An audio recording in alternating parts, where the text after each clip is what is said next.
अब जो लोग कपड़ों में बंद हैं उन्हें भी तो कैसे, टोपी जूते सब कैसे सो सके। दूसरे मेहमान के बर्दाश्त के बाहर हो गया। उसने कहा, महानुभाव ऐसे तो रात भर नींद नहीं आएगी, आप करवट बदलते रहेंगे, कृपा करके जूते उतार दें, कपड़े उतार दें, फिर ठीक से सो जाएं, थोड़े सरल हो जाएं तो शायद नींद आ भी जाए, इतने जटिल होकर सोना बहुत मुश्किल है। उस फकीर ने कहा, मैं भी यही सोचता हूं, लेकिन अगर मैं कमरे में अकेला होता तो कपड़े निकाल देता, तुम्हारे होने की वजह से मैं बहुत मुश्किल हूं। उस आदमी ने कहा, इसमें क्या मुश्किल की बात है। वो फकीर कहने लगा, मुश्किल यह है कि अगर मैं कपड़े निकाल के सो गया तो सुबह मेरी नींद खुलेगी, मैं ये कैसे पहचानूंगा कि मैं कौन हूं। मैं अपने कपड़ों से ही खुद को पहचानता हूं। ये कोट मेरे ऊपर है तो मुझे लगता है मैं ही हूं, ये पगड़ी मेरे सिर पर है तो मैं जानता हूं कि मैं ही हूं। इस पगड़ी, इस कोट को पहने हुए आईने के सामने खड़ा हूं तो पहचान लेता हूं कि मैं ही हूं। अगर कमरे में अकेला होता तो कपड़े निकाल के सो जाता, बदलने का कोई डर न था, लेकिन सुबह मैं उठूं तो मैं कैसे पहचानूंगा मैं कौन हूं, तुम कौन। वो आदमी कहने लगा, बड़े पागल मालूम होते हो, तुम जैसा पागल मैंने कभी नहीं देखा। वो फकीर कहने लगा, तुम मुझे पागल कहते हो, मैंने दुनिया में जो भी आदमी देखा वो अपने कपड़ों से ही अपने को पहचानता हुआ देखा। अगर मैं पागल हूं तो सभी पागल हैं।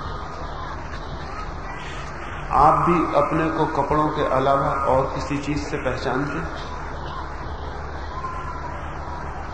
कपड़े बहुत तरह के हैं, नाम भी एक कपड़ा है, जाति भी एक कपड़ा है, धर्म भी एक कपड़ा है। मैं हिंदू हूं, मैं मुसलमान हूं, मैं जैन हूं, ये भी कपड़े हैं, ये भी बचपन के बाद पहनाए गए। मेरा ये नाम है, मेरा वो नाम है, ये भी कपड़े हैं, ये भी बचपन के बाद पहनाए गए। इन्हीं को हम सोचते हैं अपना होना, तो हम जटिल हो जाएंगे, तो हम जटिल हो ही जाएंगे।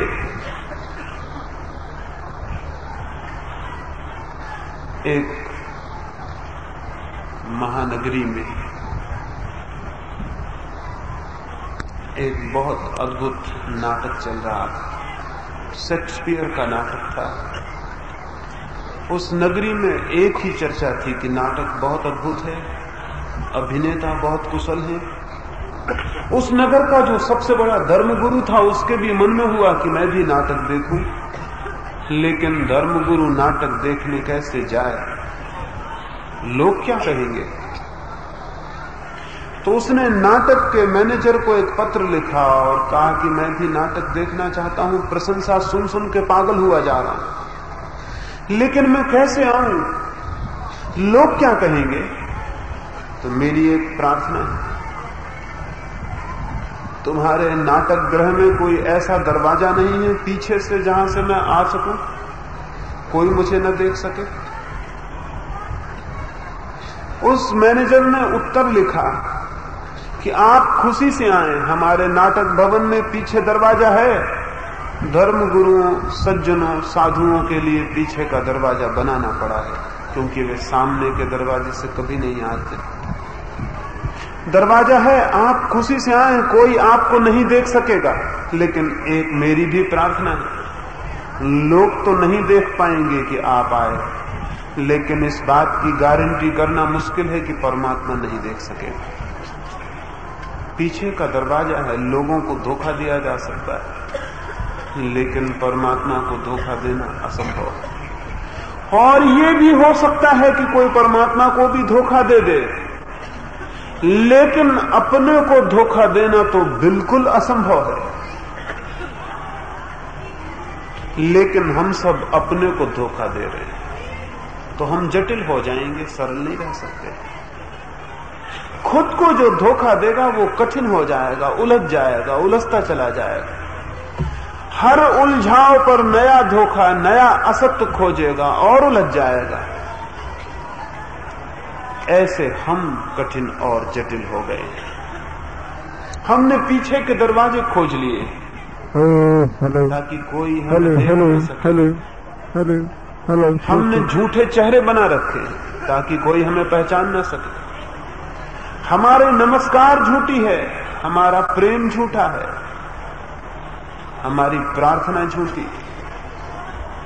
एक आदमी सुबह ही सुबह आपको रास्ते पे मिल जाता है, आप हाथ जोड़ते नमस्कार करते हैं और कहते हैं मिल के बड़ी खुशी हुई, और मन में सोचते हैं इस दुष्ट का चेहरा सुबह से ही कैसे दिखाई पड़ गया।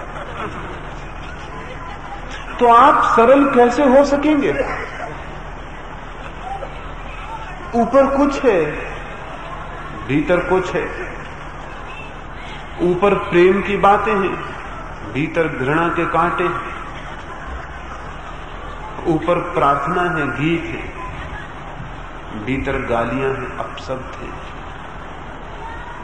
ऊपर मुस्कुराहट है, भीतर आंसू हैं। तो इस विरोध में, इस आत्म विरोध में, इस सेल्फ कंट्राडिक्शन में जटिलता पैदा होगी, उलझन पैदा होगी। परमात्मा कठिन नहीं है, लेकिन आदमी कठिन है। कठिन आदमी को परमात्मा भी कठिन दिखाई पड़ता हो तो कोई आश्चर्य नहीं। मैं बोल रहा हूं। मैंने सुबह कहा कि परमात्मा सरल है। दूसरी बात आपसे कहनी है, ये सरलता तभी प्रकट होगी जब आप भी सरल हों। ये सरल हृदय के सामने ही ये सरलता प्रकट हो सकती है। लेकिन हम सरल नहीं हैं। क्या आप धार्मिक होना चाहते हैं? क्या आप आनंद को उपलब्ध करना चाहते हैं? क्या आप शांत होना चाहते हैं? क्या आप चाहते हैं आपके जीवन के अंधकार में सत्य की ज्योति उतरे? तो स्मरण रखें, पहली सीढ़ी स्मरण रखें, सरलता के अतिरिक्त सत्य का आगमन नहीं होता है। सिर्फ उन हृदयों में सत्य का बीज फूटता है जहां सरलता की भूमि है। देखा होगा, एक किसान बीज फेंकता है, पत्थर पर पड़ जाए बीज, फिर उसमें अंकुर नहीं आता। क्यों? बीज तो वही था। और सरल सीधी जमीन पर पड़ जाए बीज, अंकुरित हो आता है। बीज वही है, लेकिन पत्थर कठोर था, कठिन था। बीज असमर्थ हो गया, अंकुरित नहीं हो सका। जमीन सरल थी, सीधी थी, साफ थी, नरम थी, कठोर न थी, कोमल थी। बीज अंकुरित हो गया। पत्थर पर बड़े बीज में और भूमि पर गिरे बीज में कोई भेद न था। परमात्मा सबके हृदय के द्वार पर खटखटाता है, खोल दो द्वार। परमात्मा का बीज आ जाना चाहता है भूमि में कि अंकुरित हो जाए। लेकिन जिनके हृदय कठोर हैं, कठिन हैं, उन हृदयों पर पड़ा हुआ बीज सूख जाएगा, नहीं अंकुरित हो सकेगा। नहीं उस बीज में पल्लव आएंगे, नहीं उस बीज में शाखाएं फूटेंगी, नहीं उस बीज में फूल लगेंगे, नहीं उस बीज से सुगंध बिखरेगी। लेकिन सरल जो होंगे उनका हृदय भूमि बन जाएगा और परमात्मा का बीज अंकुरित हो सकेगा। इसलिए संध्या का पहला सूत्र आपसे कहना चाहता हूं, सरल हो जाएं। और ये मत पूछें कि हम सरल कैसे हो जाएं, क्योंकि जहां कैसे का भाव शुरू हुआ, कठिनता शुरू हो जाती। जैसे आपने पूछा मैं कैसे हो जाऊं सरल, बस आप कठिन होना शुरू हो गए। सरलता तो स्वभाव है, सरल होना नहीं पड़ता है। केवल कठिन होना बंद कर दें और आप पाएंगे कि सरल हो गए। मैं ये मुट्ठी बांध लूं और फिर पूछने लगूं लोगों से कि मैं मुट्ठी कैसे खोलूं, कोई मुझसे क्या कहे। मुट्ठी खोलनी नहीं पड़ती, बांधनी जरूर पड़ती। मुट्ठी खोलनी नहीं पड़ती, बांधनी जरूर पड़ती है। अब मैं मुट्ठी बांधे हूं और लोगों से पूछता हूं मुट्ठी कैसे खोलूं। जो जानता है वो कहेगा कि सिर्फ बांधना बंद कर दें, मुट्ठी खुल जाएगी। बांधे मत, खुला होना मुट्ठी का स्वभाव। एक बच्चा एक वृक्ष की शाखा को खींच के खड़ा है और पूछता है इसे मैं इसकी जगह वापस कैसे पहुंचा दूं। क्या कहें उससे? वापस पहुंचाने के लिए कोई आयोजन करना पड़े? नहीं, बच्चा छोड़ दे शाखा को, शाखा हिलेगी, कपेगी, अपनी जगह वापस पहुंच जाएगी। स्वभाव सरल है मनुष्य का, जटिलता कल्टीवेटेड है, जटिलता कोशिश करके लाई गई है, जटिलता साधी गई है। सरलता साधनी नहीं है, केवल जटिलता न हो और सरलता उपस्थित हो जाए। ये मत पूछना कि हम सरल कैसे हो जाएं, कठिन कैसे हो गए हैं ये समझ लें और कठिन होना छोड़ दें और पाएंगे कि सरलता आ गई है। सरलता सदा मौजूद है। कैसे कठिन हो गए हैं, कैसे हमने अपने को रोज रोज कठिन कर लिया है। पहली बात मैंने कही, हमने असत्य पर जीवन को ढांचा दिया है। असत्य हमारा पैटर्न है, असत्य हमारा ढांचा है। असत्य में हम जीते, श्वास लेते, असत्य में हम चलते। खोजें कि कहीं आपका सारा जीवन असत्य पर तो खड़ा हुआ नहीं। एक छोटा सा बच्चा समुद्र की रेत पर अपने हस्ताक्षर कर रहा है। वो बड़ी बारीकी से, बड़ी कुशलता से अपने हस्ताक्षर बना रहा है। एक बूढ़ा उससे कहने लगा, पागल, तू हस्ताक्षर कर भी ना पाएगा, हवाएं आएंगी और रेत बिखर जाएगी। व्यर्थ मेहनत कर रहा है, समय खो रहा है, दुख को आमंत्रित कर रहा है, क्योंकि जिसे तू बनाएगा और पाएगा कि बिखर गया तो दुख आएगा। बनाने में दुख होगा, फिर मिटने में दुख होगा, लेकिन तू रेत पर बना रहा है, मिटना सुनिश्चित है, दुख तू बो रहा है। अगर हस्ताक्षर ही करने हैं तो किसी सख्त कठोर चट्टान पर कर, जिसे मिटाया ना जा सके।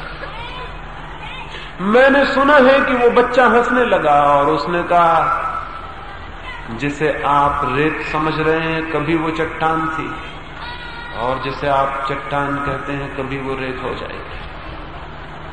बच्चे रेत पर हस्ताक्षर करते हैं, बूढ़े चट्टानों पर हस्ताक्षर करते हैं, मंदिरों के पत्थरों पर, लेकिन दोनों रेत पर बना रहे हैं। रेत पर जो बनाया जा रहा है वो झूठ है, वो असत्य है। हम सारा जीवन ही रेत पर बनाते हैं। हम सारी नावें ही कागज की बनाते हैं और बड़े समुद्र में छोड़ते हैं, सोचते हैं कहीं पहुंच जाएंगे। नावें डूबती हैं, साथ हम डूबते हैं। रेत के भवन गिरते हैं, साथ हम गिरते हैं। असत्य रोज रोज हमें रोज रोज पीड़ा देता और हम रोज रोज असत्य की पीड़ा से बचने को और बड़े असत्य खोज लेते हैं। तब जीवन सरल कैसे हो सकता है?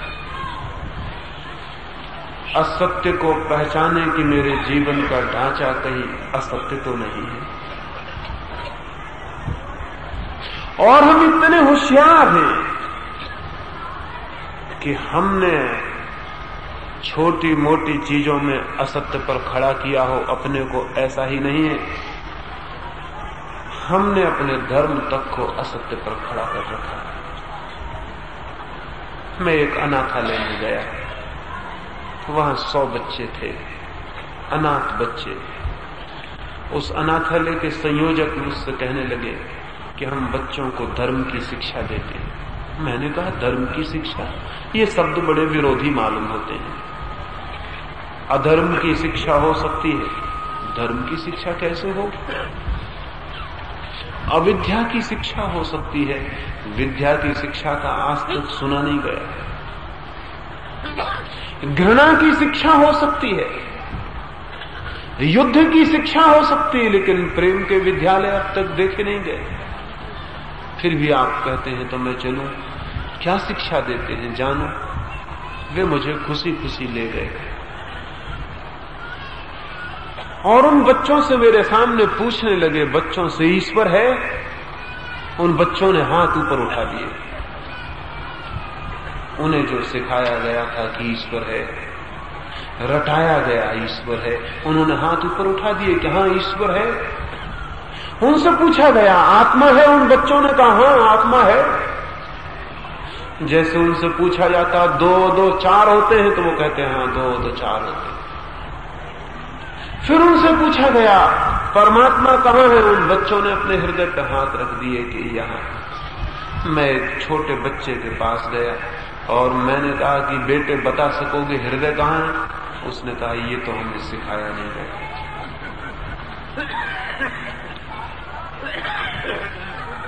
ईश्वर है सिखा दिया गया, सिखाया हुआ ईश्वर झूठा हो गया, जाना हुआ ईश्वर सच्चा होता है। ये जो बच्चों ने हाथ उठाए ये जान के नहीं उठाए कि ईश्वर है, ये किताब में लिखा है कि ईश्वर है, ये शिक्षक कहता है कि ईश्वर है, ये परीक्षा में उत्तर देना है कि ईश्वर है।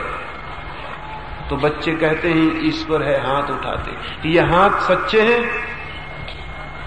ये हाथ अगर सच्चे होते तो दुनिया परमात्मा के आलोक से भर गई होती। ये हाथ झूठे हैं, लेकिन ये बच्चों के हाथ ही झूठे होते तो भी ठीक था। बूढ़ों के उठे हुए हाथ भी इतने ही झूठे हैं, क्योंकि बचपन में जो सीख लिया जीवन भर आदमी उसी को दोहराए चला जाता है, बिना इस बात को पूछे कि कहीं मैं जान कर कह रहा हूं या बिना जाने कह रहा हूं।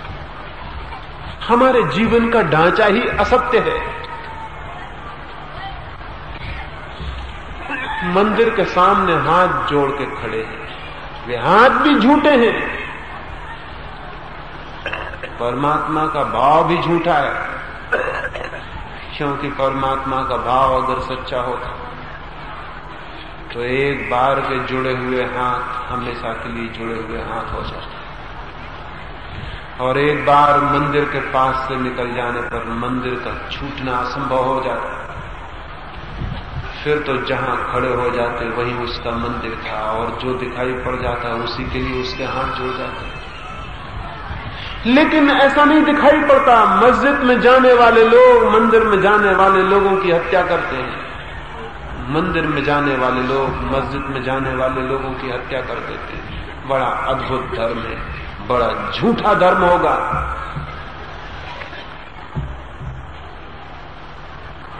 लेकिन हमारा सारा ढांचा, सारा पैटर्न, हमारे जीवन की बुनियाद जिन सत्वों पर खड़ी होती है वे सब हमने विश्वास के झूठे ढांचे बना रखे। फिर आदमी सरल कैसे हो सकता है? सरल होना है तो जान ले, जो न जानते हो जान ले कि नहीं जानता। अगर नहीं जानते परमात्मा को तो कह दे निर्मलता से कि नहीं जानता हूं, मुझे पता नहीं, मैं झूठा हाथ नहीं उठा सकता हूं। दुनिया में 2 तरह के झूठे हाथ उठ रहे हैं। सोवियत रूस में एक हाथ उठ रहा है जो कहता है परमात्मा नहीं, वो भी सिखाई हुई बात है, वो भी स्कूल में बताई हुई बात है। और पूरब के मुल्कों में हाथ उठता है ईश्वर के लिए कि ईश्वर है, वो हाथ भी झूठे हैं, वो हाथ भी सिखाए हुए हैं। अगर आप सीखी हुई बात पर हाथ उठा रहे हैं, वापस लौटा लो अपने हाथ को, तो शायद सरल हो भी सकते हैं। एक फकीर एक गांव में ठहरा था। वो फकीर बड़ा अद्भुत फकीर रहा होगा। गांव के लोगों ने उससे कहा शुक्रवार का दिन है, आप चलें, हमारी मस्जिद में थोड़ा ईश्वर के संबंध में समझाएं। तो फकीर कहने लगा ईश्वर के संबंध में कभी कुछ समझाया गया हो तो मैं भी समझाऊं। लेकिन वे लोग नहीं माने। जितना फकीर इंकार करने लगा उतने लोग उसके पीछे पड़ गए। इन लोगों की बुद्धि ऐसी है। जहां दरवाजे बंद होते हैं वहां दरवाजे ठोकने लगते हैं, जहां दरवाजे खुले हैं वहां जाते भी नहीं। जिस दरवाजे पर लिखा है यहां झांकना मना है, वहीं वहीं चक्कर लगाने लगते हैं। वो फकीर कहने लगा कि नहीं नहीं, मैं नहीं जाऊंगा। ईश्वर के संबंध में क्या कहा जा सकता है? कुछ भी नहीं कहा जा सकता। लेकिन लोग नहीं माने, उसे ले गए। नहीं माने तो गया। मस्जिद में जाके वो खड़ा हो गया मंच के ऊपर और उसने कहा, मेरे दोस्तों, इसके पहले कि मैं ईश्वर के संबंध में कुछ कहूं, मैं तुमसे कुछ पूछ लूं। पहली बात, ईश्वर के संबंध में तो कुछ जानते हो? ईश्वर है?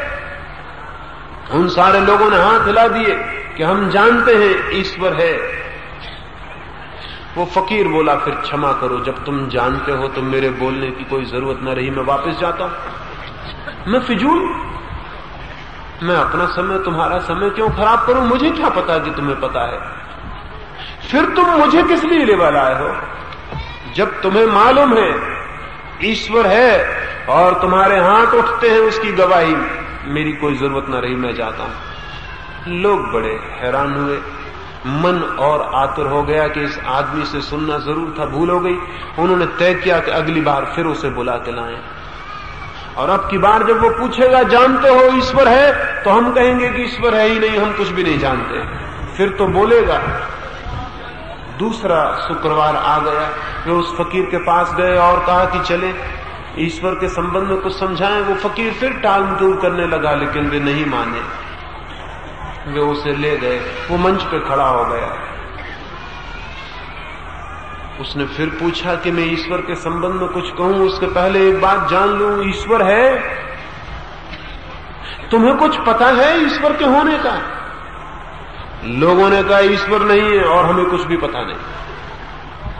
वो फकीर बोला, क्षमा करना, जब ईश्वर है ही नहीं तो मेरी क्या जरूरत, मैं वापस जाता हूं। और तुम सबको पता है कि ईश्वर नहीं है, बात खत्म हो गई। अब और क्या जानने को शेष रह गया? जिन्हें ये तक पता हो गया कि ईश्वर नहीं है, उनको अब जानने को और क्या शेष रह गया होगा? आ गई अंतिम सीमा ज्ञान की, जब ये भी जान लिया कि ईश्वर नहीं है। वो फकीर वापस लौट गया। लोग फिर बड़ी मुश्किल में पड़ गए। सुनना जरूर था, अब और तीव्र आकांक्षा हो गई कि पता नहीं वो आदमी क्या कहता। उन्होंने फिर तय किया, तीसरा उत्तर तैयार किया कि अब की बार फिर चलें। तीसरा शुक्रवार फिर उसके पास पहुंच गए कि चलो। उन्होंने तीसरा उत्तर तैयार कर लिया। उन्होंने कहा, अब की बार जब वो पूछे तो आधे लोग कहेंगे कि हमको पता है कि ईश्वर है और आधे लोग कहेंगे कि हमको पता नहीं है कि ईश्वर है। अब तो कुछ बोलोगे? फकीर आके खड़ा हो गया और उसने कहा कि दोस्तों, फिर वही सवाल, पता है ईश्वर है या कि पता नहीं है? जानते हो कि नहीं जानते? आधी मस्जिद के लोगों ने कहा, आधे लोगों को पता है कि ईश्वर है, और आधे लोगों ने कहा हमें पता नहीं कि ईश्वर है। फकीर ने कहा, जिनको पता है वो उनको समझा दे, जिनको पता नहीं मैं जाता हूं, मेरी कोई जरूरत नहीं।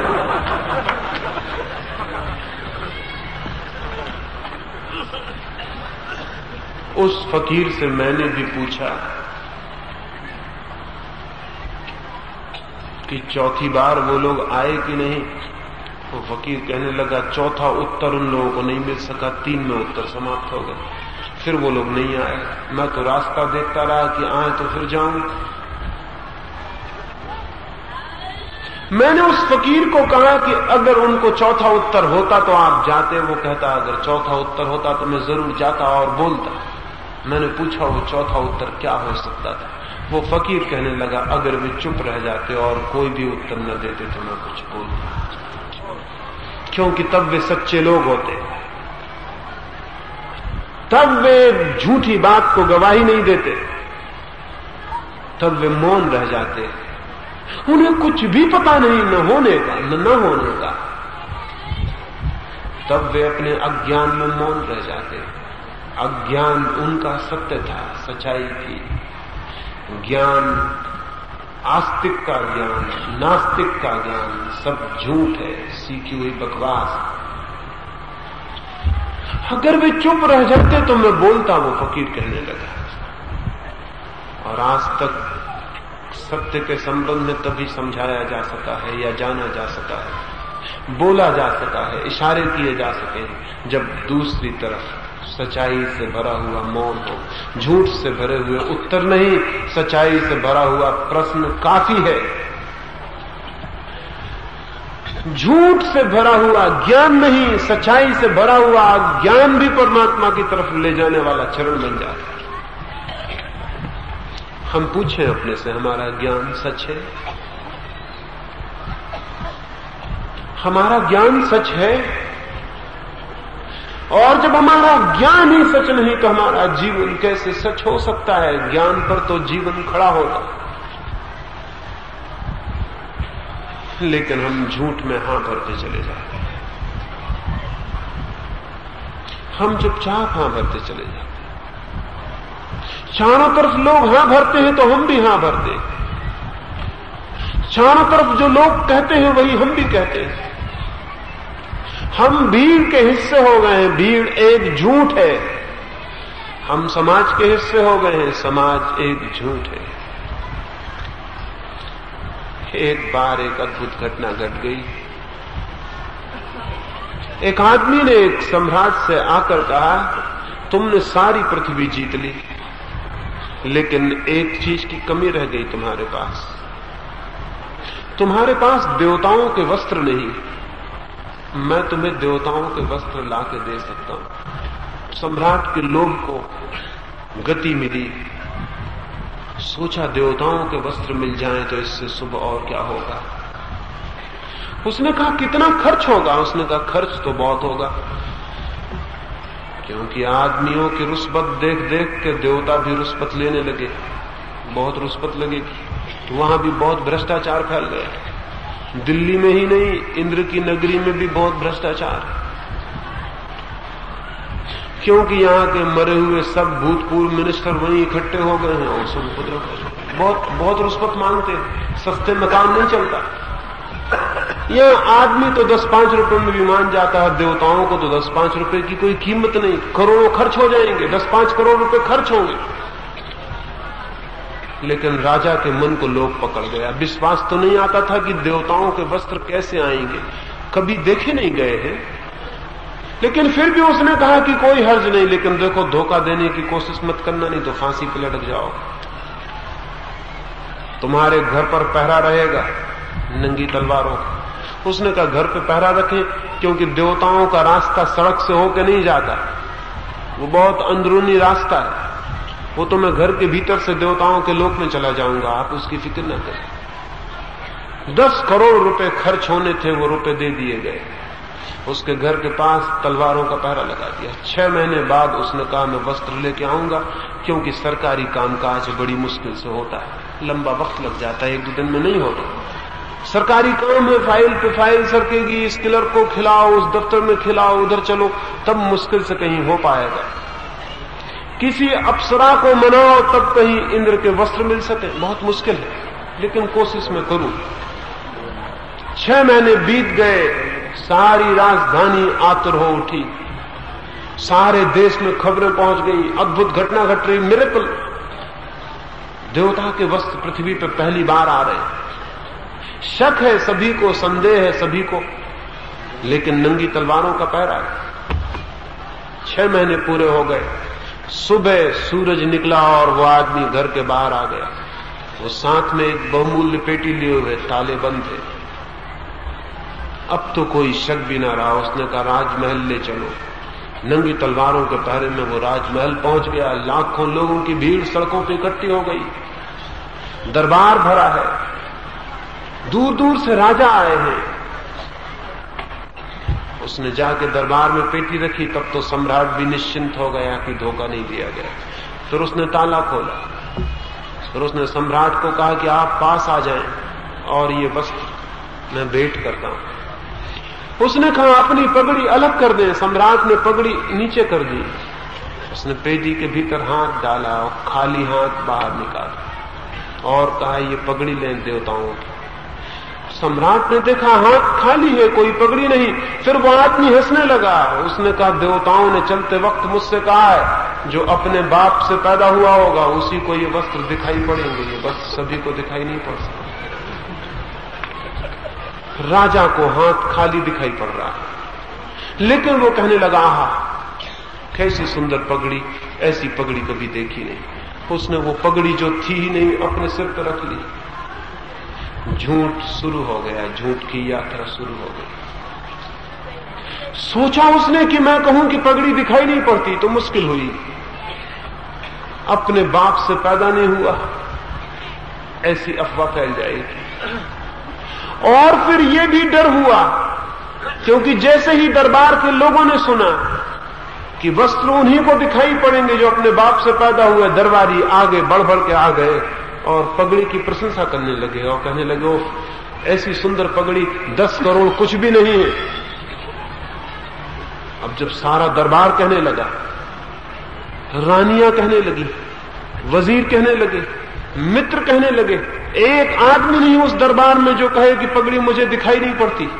क्योंकि सारी भीड़ जब कह रही कि पगड़ी हमें दिखाई पड़ती तो कौन साहस करे, कौन कहे कि पगड़ी दिखाई नहीं पड़ती, कौन उलझे, कौन चक्कर में पड़े।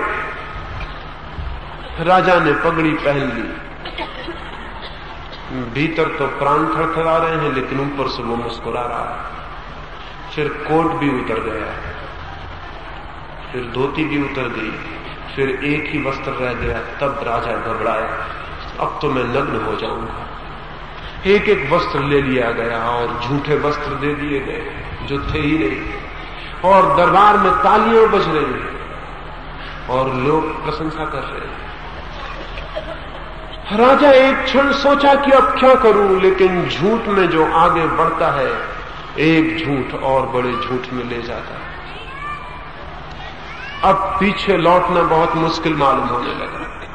अब वो कहेगा कि अगर वो कहे कि अब मुझे कुछ नहीं दिखाई पड़ता, तो वो कहेगा इतनी देर से आपको दिखाई पड़ रहा था, झूठ बोल रहे थे आप, अपने बाप से पैदा नहीं हुए मालूम होता।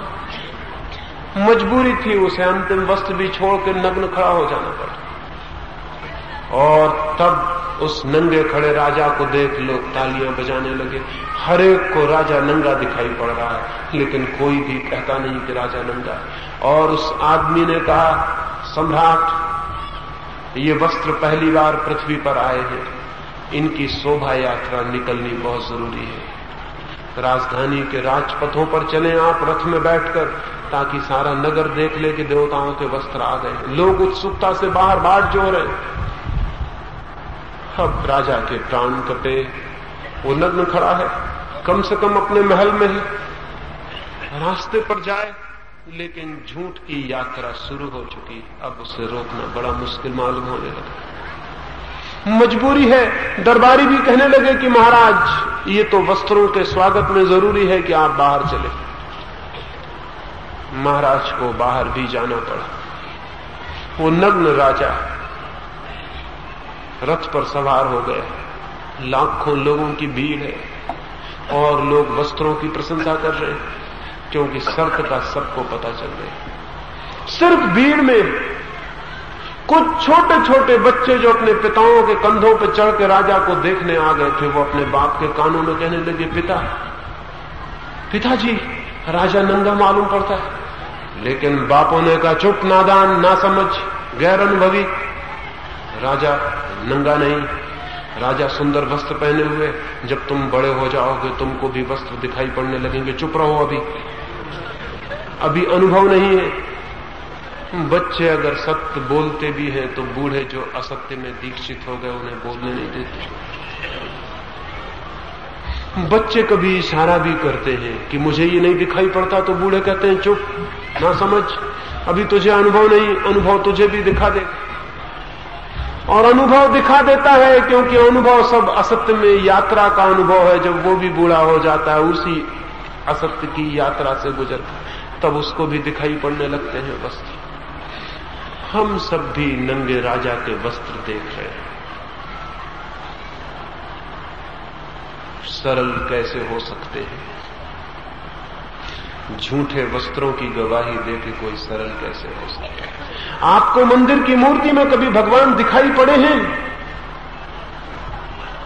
नहीं दिखाई पड़े तो आपने क्यों कहा है कि वहां भगवान है? और अगर दिखाई पड़ गए हैं वहां, तो फिर इस पृथ्वी पर कोई ऐसी जगह हो सकती है जहां दिखाई नहीं पड़ते हो? किसी मस्जिद में कभी उसकी झलक मिली है? किसी शास्त्र में कभी किसी शब्द में सत्य अवतरित हुआ है? लेकिन क्यों गवाही दी है, क्यों विटनेस बने कि यहां मुझे सत्य दिखाई पड़ता है, यहां मुझे भगवान दिखाई पड़ते हैं?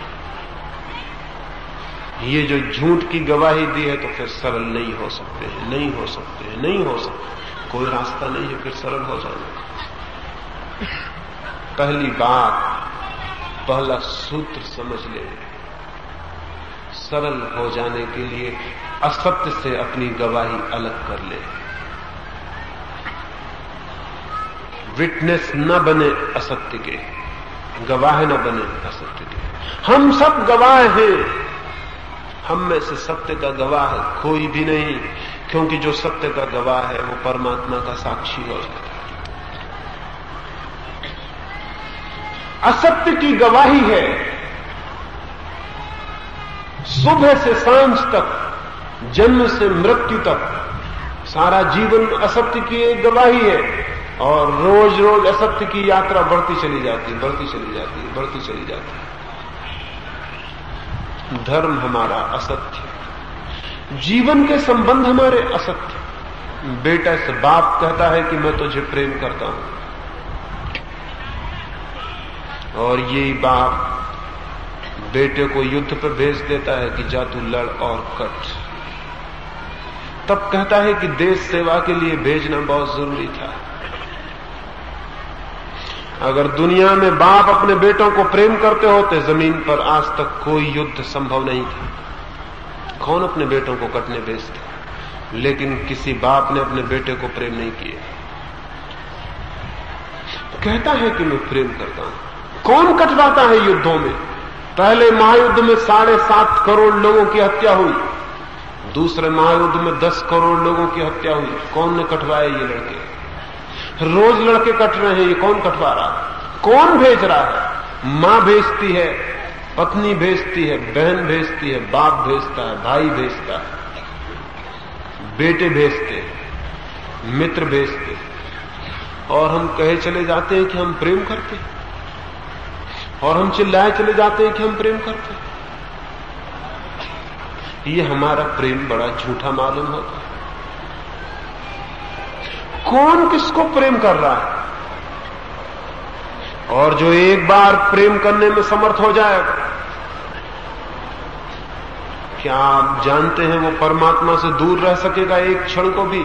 जहां प्रेम का द्वार खुल गया, वहां प्रभु के मंदिर का द्वार भी खुल जाता। रामानुज एक गांव में ठहरे थे। एक आदमी उनके पास आ गया और कहने लगा कि मुझे प्रभु से मिलना है, मुझे परमात्मा की तरफ जाना है, मुझे रास्ता बताओ। रामानुज ने उसे नीचे से ऊपर तक देखा और कहा, मेरे दोस्त, मेरे भाई, तुमने कभी किसी को प्रेम किया? वो आदमी कहने लगा, प्रेम प्रेम की बातें मत करो, मुझे परमात्मा तक जाना है। ये प्रेम वगैरह के चक्कर में मैं कभी नहीं पड़ा, मुझे रास्ता बताओ प्रभु का। रामानुज फिर थोड़ी देर चुप रहे और फिर पूछा कि मेरे दोस्त, क्या तुम बता सकते हो तुमने कभी किसी को भी प्रेम किया हो? उस आदमी ने कहा कि आप प्रेम ही प्रेम क्यों पूछे चले जाते हैं? मुझे परमात्मा को खोजना है, प्रेम से मुझे क्या लेना देना? रामानुज फिर तीसरी बार पूछने लगे कि फिर भी सोचो, शायद कभी किसी को थोड़ा प्रेम किया हो। वह आदमी क्रोध से खड़ा हो गया। उसने कहा, ये क्या पागलपन है?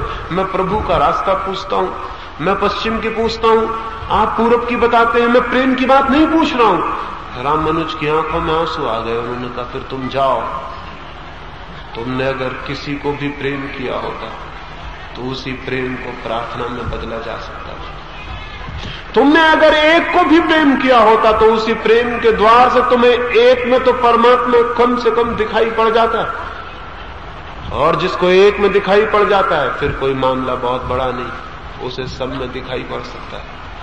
लेकिन तुम कहते हो मैंने कभी किसी को प्रेम ही नहीं किया, फिर मैं असमर्थ हूं तुम्हें परमात्मा तक ले जाने। तुम कहीं और खोजो, तुम कहीं और जाओ। हम कहते हैं कि हमने प्रेम किया, हम प्रेम करते हैं। जो आदमी प्रेम कर लेगा उसके लिए प्रभु से बड़ी निकटता और कोई नहीं रह जाता, क्योंकि प्रेम के क्षण में ही वो प्रकट होता है, ज्ञान के क्षण में नहीं, क्योंकि ज्ञान तोड़ता है। प्रेम के क्षण में, क्योंकि प्रेम जोड़ता है। ज्ञानी को प्रकट नहीं होता, क्योंकि ज्ञानी का अहंकार है कि मैं जानता हूं। प्रेमी को प्रकट होता है, क्योंकि प्रेमी कहता मैं हूं ही नहीं। तो हम जिसे प्रेम कहते हैं वो जरूर झूठा प्रेम होगा, नहीं तो वो प्रेम परमात्मा तक पहुंचा देता। हमारा धर्म झूठा, हमारा प्रेम झूठा, हमारी प्रार्थना झूठी। एक नाव समुद्र में डगमगा रही है, तूफान आ गया है जोर का, नाव के यात्री कपे जा रहे हैं, उनके प्राण कपे जा रहे हैं। वे सब घुटने टेक के प्रार्थना कर रहे हैं परमात्मा से कि बचा लो। हम इतना धन दान करेंगे, हम इतना त्याग करेंगे, मैं मंदिर बनवा दूंगा, मैं मस्जिद बनवा दूंगा, मैं गीता की 1000 कापियां छपवा के बंटवा दूंगा, मैं यज्ञ करवा दूंगा, मैं इतने ब्राह्मणों को खिलवा दूंगा। वो सभी यात्री प्रार्थना कर रहे हैं, लेकिन एक सन्यासी, एक फकीर वहां बैठा हुआ, वो चुपचाप बैठा है। लोग उस पर नाराज हो गए और कहने लगे कि तुम कुछ करो प्रार्थना, शायद तुम्हारी सुन ले। तुम चुप क्यों बैठे हो? इस दुर्घटना की घड़ी में नाव डमाडोल है, एक क्षण में डूब सकती। वो फकीर हंस रहा है, वो चुप बैठा है, वो प्रार्थना कर रहे हैं। तभी वो बीच में चिल्लाया है कि ठहरो ठहरो, वचन मत दे देना, नाव करीब पहुंच रही है, किनारा करीब आ गया, खतरे के हम बाहर हैं। वे सारे लोग आधी प्रार्थना छोड़ के सामान बांधने लगे, लेकिन एक आदमी उसमें झंझट में पड़ चुका था। वो आदमी अरबपति था, वो इस नाव में अरबों रुपया कमा के वापस लौट रहा था। वो इतना घबरा गया कि उसने भगवान को कहा कि भगवान, अगर मैं बच गया, नाव बच गई, तो मेरे राजधानी का जो महल है जिसकी कीमत 5 लाख रुपया है, वो मैं तुझे दान कर दूंगा, तेरा मंदिर बना दूंगा, या उसको बेच के गरीबों को बांट दूंगा। बचा ले, गरीबों को बांट दूंगा, या मंदिर बना दूंगा। वो ये वचन दे चुका था, और तो सारे लोग अभी शुरू ही किए थे, वचन नहीं दिए थे। वो एक आदमी फंस गया और नाव किनारे पहुंच गई। अब उसके प्राण बड़े संकट में पड़े कि वो 5 लाख रुपए का क्या होगा, उस मकान का क्या होगा। उसने उस फकीर से कहा कि तुम बहुत बुद्धिमान मालूम पड़ते हो, अब मैं क्या करूं, मैं तो फंस गया, मैं तो आश्वासन दे दिया भगवान को, मैं क्या करूं। उस फकीर ने कहा घबराओ मत, तुम जरूर कोई तरकीब निकाल लोगे, क्योंकि आदमी की प्रार्थनाएं इतनी झूठी हैं कि उनमें दिए गए वचनों का कोई अर्थ नहीं, लेकिन तुम कोई जरूर रास्ता निकाल लोगे। घबराओ मत, तुम बड़े होशियार आदमी मालूम पड़ते हो, नहीं तो करोड़ों रुपया कमाना भी बहुत कठिन था, तुम बड़े चालाक आदमी मालूम पड़ते हो। और 15 दिन बाद उस आदमी ने तरकीब निकाल ली और उसने वो मकान 5 लाख रुपए का गरीबों को बांट दिया। कैसे बांट दिया? उसने सीधी तरकीब निकाल ली, गणित का हिसाब निकाल लिया। उसने गांव में खबर कर दी कि मुझे मकान नीलाम कर देना है, 5 लाख रुपए का मकान है, सबको पता है, मुझे मकान नीलाम कर देना है। फला फला दिन सुबह लोग इकट्ठे हो गए, लेनदार। वो मकान अद्भुत था, खुद राजा भी लेने आ गया था। उस फकीर भी पहुंच गया उस भीड़ में कि वो आदमी क्या कर रहा है, क्या वो बांट देगा लोगों को। उस फकीर ने भीड़ में चुपचाप खड़े होकर देखने लगा। उस आदमी ने क्या किया था? उस आदमी ने एक बिल्ली बांध दी मकान के सामने और गांव के लोगों को कहा कि बिल्ली की कीमत 5 लाख रुपया, मकान की कीमत 1 रुपया, और दोनों को इकट्ठा बेचूंगा, अलग अलग बेचूंगा नहीं, जिसको भी लेना हो ले लो। बिल्ली की कीमत 5 लाख रुपया, मकान की कीमत 1 रुपया, इकट्ठा बेचूंगा, एक ही ग्राहक को बेचूंगा। दोनों अलग अलग नहीं बेचने हैं। गांव के लोग बड़े हैरान हुए, लेकिन लोगों को क्या मतलब? लोग जानते थे 5 लाख का मकान है, 1 रुपए में देता है 5 लाख का मकान, और बिल्ली जो 2 कौड़ी की नहीं वो बताता 5 लाख। लेकिन लोगों को क्या मतलब? पागल हो गया, हो जाने दो। गांव का मकान बिक गया।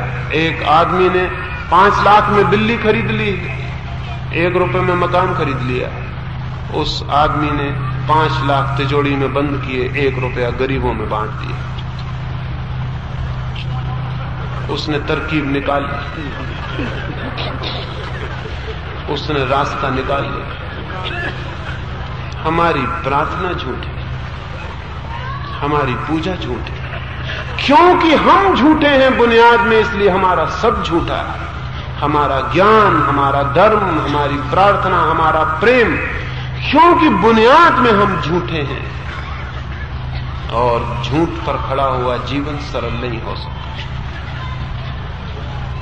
ये मत पूछें कि हम सरल कैसे हो जाएं, इतना ही जान लें कि हम जटिल कैसे हो गए हैं, कैसे रोज हम जटिल होते चले जा रहे हैं। एक पल नहीं बीतता हम और जटिल हो जाते हैं, एक घड़ी नहीं बीतती हम और उलझ जाते हैं। सारी जिंदगी उलझाव की एक लंबी कथा है। बच्चे सरल और सीधे पैदा होते हैं, बूढ़े उलझे हुए मर जाते हैं। इसीलिए तो जिंदगी भर आदमी पीछे की तरफ लौट लौट कर सोचता रहता है कि बड़ी खुशी थी बचपन में, बड़ा आनंद था बचपन में, बड़ी शांति थी बचपन में, अब सब खो गई। क्या बात थी बचपन में? कौन सी खुशी थी, कौन सा आनंद था, कौन सी शांति थी? शांति यही थी कि सरलता थी, खुशी यही थी कि सरलता थी, आनंद यही था कि सरलता थी। जटिल होता जाता है आदमी और दुख और पीड़ा और चिंता से भरता चला जाता। होना तो उल्टा था कि आदमी की उम्र जैसे बढ़ती वो और सरल होता, और सरल होता, और अंत क्षण तक इतना सरल हो जाता कि उसकी सरलता में और प्रभु के बीच कोई फासला न रह जाता, कोई दीवार न रह जाती, कोई गांठ न रह जाती, कोई ग्रंथि न रह जाती। लेकिन नहीं, उल्टा होता है, गांठ रोज बढ़ती चली जाती, रोज बढ़ती चली जाती। हम सब गांठों को कमाने वाले लोग, हमारे लिए परमात्मा सरल नहीं हो सकता। इसलिए जब धर्मगुरु हमें समझाते हैं कि परमात्मा कठिन है, हम बिल्कुल राजी हो जाते हैं कि ठीक कहते हैं, परमात्मा कठिन है। मैं आपसे कहता हूं, झूठ कहते हैं, परमात्मा कठिन नहीं, कठिन आप हैं। और अपनी कठिनाई को परमात्मा पर मत थोपें। परमात्मा जटिल नहीं, जटिल आप हैं। लेकिन जब भी दोष दूसरे पे दे दिया जाए, हम निर्दोष होकर शांत और मजे में हो जाते। अपनी कठिनाई पहचाने, अपनी कॉम्प्लेक्सिटी पहचाने, और पहचानते ही सरलता शुरू हो सकती है। और मैं ये नहीं कहता कि कल शुरू हो सकती है, अभी और इसी वक्त शुरू हो सकती है। आप यहीं से सरल होकर वापस लौट सकते हैं इसी वक्त। मुट्ठी बांधिए, मत बांधे, और आप एक दूसरे आदमी होकर चल पड़े। दूसरे आदमी इसी क्षण, अभी और यहीं। लेकिन अगर आपने कहा कि कल देखेंगे, जटिलता शुरू हो गई, क्योंकि कल पर टालना जटिल आदमी का लक्षण है। जिंदगी कल के लिए नहीं रुकती, जिंदगी अभी और यहीं है। हो सकता है जो वो अभी हो सकता, और यहीं दिस वेरी मोमेंट, इसी क्षण में। लेकिन जो इस क्षण में नहीं हो सकता, आप कहते हैं, ठीक कहते हैं, सोचूंगा, विचार करूंगा, पूछूंगा, कल कुछ करूंगा। बस जटिलता के सब रास्ते खोल दिए गए। सोचने से आदमी और जटिलता में जाएगा। करने से और जटिलता में जाएगा, कल पर पोस्टपोन करने से और जटिलता में जाएगा। अभी और यहीं जटिलता को देख लें, पहचान लें कहां मैं जटिल हूं, फिर किसको कहना है। एक युवा सन्यासी एक आश्रम में है, बहुत विवादी है, बहुत तार्किक है, 24 घंटे विवाद और तर्क और विवाद, एक क्षण को मौन नहीं, बोलना बोलना बोलना।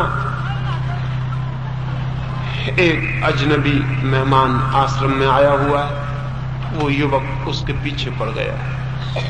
विवाद में, तर्क में, आर्गुमेंट में उसने एक एक बाल की खाल निकाल डाली। वो आदमी हारा हुआ, पराजित हुआ, वापस लौटा। आश्रम का बूढ़ा गुरु चुपचाप बैठा हुआ देख रहा है, हंस रहा है, देख रहा है। जब वो अजनबी हार के चला गया विवाद, तब उस बूढ़े ने उस युवा सन्यासी को कहा, मेरे बेटे, तू कब तक व्यर्थ की बकवास करता रहेगा? कब तक व्यर्थ की बकवास करता रहेगा? क्या मिलेगा इस बकवास से, इस विवाद से? जो मिलना है वो संवाद से मिलता है, और संवाद मौन में होता है। विवाद में कोई संवाद नहीं होता, विवाद में कोई कम्युनिकेशन नहीं है। क्या मिलेगा तुझे? कब तक बोलता रहेगा व्यर्थ? कब तक शब्दों से खेलता रहेगा? शब्दों का अपना शतरंज है, कब तक खेलता रहेगा? बोल। वो युवक सुना, जैसा आप सुन रहे हैं, उस युवक ने भी सुना कि उसके बूढ़े गुरु ने कहा है, कब तक तू बोलता रहेगा व्यर्थ? बोल, उत्तर दे। वो युवक हंसने लगा, उसने उत्तर भी नहीं दिया। गुरु उसे हिलाने लगा कि बोल, उत्तर दे। वो युवक हंसने लगा, उसने फिर उत्तर नहीं दिया। वो चुप ही हो गया। फिर वो 30 साल जिंदा रहा, वो मौन ही जिंदा रहा। उसी क्षण हो गई बात, जो बात दिखाई पड़ गई हो गई। उसे दिखाई पड़ गया कि ठीक कह रहे हैं ये बात, कि मैं कब तक व्यर्थ बोलकर समय को खोता रहूंगा। बात दिखाई पड़ गई। फिर उसने ये भी नहीं कहा कि कल से बंद करूंगा, अभी बंद करता हूं, क्योंकि इसके कहने की भी क्या जरूरत रही। बंद हो गया, उसी क्षण बात हो गई। गांव के लोग तो बड़े परेशान हुए कि वो आदमी जो सबसे ज्यादा बोलता था चुप हो गया। लोग उसके गुरु को आके कहने लगे कि ये बड़ा पागल मालूम होता है।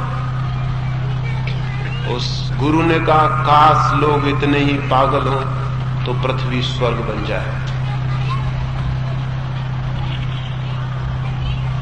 जिसको हम होशियार कहते हैं,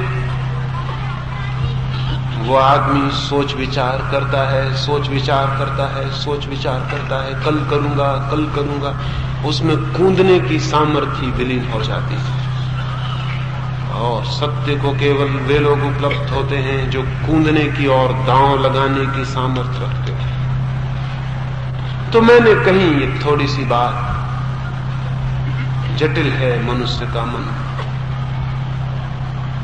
जटिलता देखें, अपने झूठे चेहरों को पहचाने, जिन झूठे वस्त्रों को गवाही दी है उन गवाहियों को पहचाने, जिस प्रेम को प्रेम कहा है और जिसके पीछे घृणा छिपी बैठी है उस प्रेम को पहचाने,